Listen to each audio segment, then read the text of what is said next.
আসসালামু আলাইকুম ওয়া রাহমাতুল্লাহ। আশা করি প্রত্যেকে ভালো আছেন। আপনাদের দোয়া এবং আল্লাহর অশেষ রহমতে আমিও অনেক ভালো আছি, আলহামদুলিল্লাহ। প্রথমেই আমার দেশ ইউটিউব চ্যানেল থেকে সকলকে আন্তরিক অভিনন্দন। ইতিমধ্যে আপনারা অনেকেই জেনেছেন যে আমি বাংলাদেশের মধ্যে যেগুলি পর্যটন এলাকা, বিশেষ করে আমি এই জায়গাগুলি মাঝে মধ্যেই ভ্রমণ করার চেষ্টা করি বা উপভোগ করি। তো আজকে আমি চলে এসেছি কুয়াকাটা ঝাউবন। এটা বরিশাল বিভাগের মধ্যে পটুয়াখালী জেলার মধ্যে পড়েছে। পটুয়াখালী জেলায় অবস্থিত কুয়াকাটা ঝাউবন। তো এই ঝাউবনটা কেউ যদি কুয়াকাটা আসেন, অবশ্যই আপনারা ঝাউবন উপভোগ করে যাবেন, কারণ ঝাউবন মিস করলেন মানে আপনার কুয়াকাটাই মিস হয়ে গেল।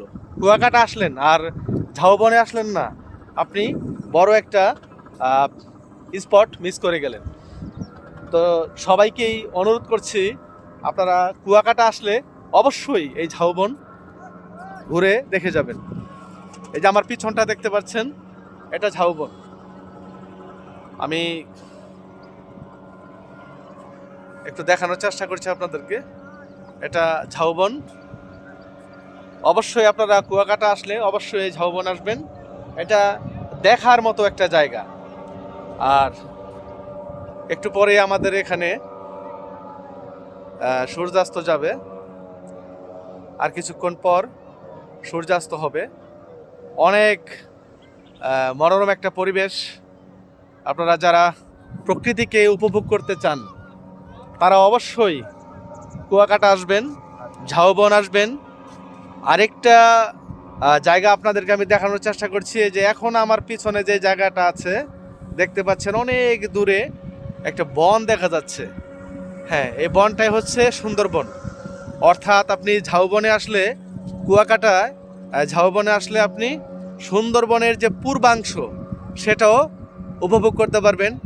অথবা এখান থেকে আপনি ট্রলারে 50 টাকা করে, পার হেড 50 টাকা, আর যাওয়া সুন্দরবন আবার আসা 50, অর্থাৎ পার হেড 100 টাকা খরচ করে আপনি সুন্দরবন ঘুরে আসতে পারেন এই ঝাউবন থেকে। সুতরাং কুয়াকাটা আসলে অবশ্যই ঝাউবন আসবেন, আর ঝাউবনে আসলে অবশ্যই আপনি সুন্দরবন ঘুরে আসবেন। ভালো লাগবে, সময় কাটবে ভালো, মন ভালো থাকবে, মন ফ্রেশ থাকবে।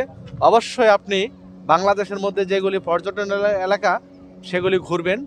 আর এই ঘোরারও কিন্তু একটা বয়স আছে, একটা সময় আপনার টাকা থাকবে, কিন্তু ঘোরার মতো, আপনার এই ভ্রমণ করার মতো আপনার মন মানসিকতা থাকবে না। আপনার বয়স যখন 50 আপ হয়ে যাবে, তখন এই দেশ ভ্রমণ বা বিভিন্ন জায়গায় ঘোরাফেরা এটা ভালো লাগবে না। তো সেজন্য বলবো, আপনারা যে যখন পারেন দেশ ভ্রমণ করবেন, পর্যটন এলাকাগুলি ভ্রমণ করবেন, ভালো লাগবে, মন ভালো থাকবে। মন ভালো থাকলে শরীর ভালো, শরীর ভালো থাকলে সব ভালো। আজকে আর কথা বাড়াবো না, আজকে এ পর্যন্তই। ভালো থাকবেন সবাই, সুস্থ থাকবেন। আমার দেশ চ্যানেল থেকে এখানে বিদায় নিচ্ছি। ধন্যবাদ সবাইকে। আল্লাহ হাফেজ।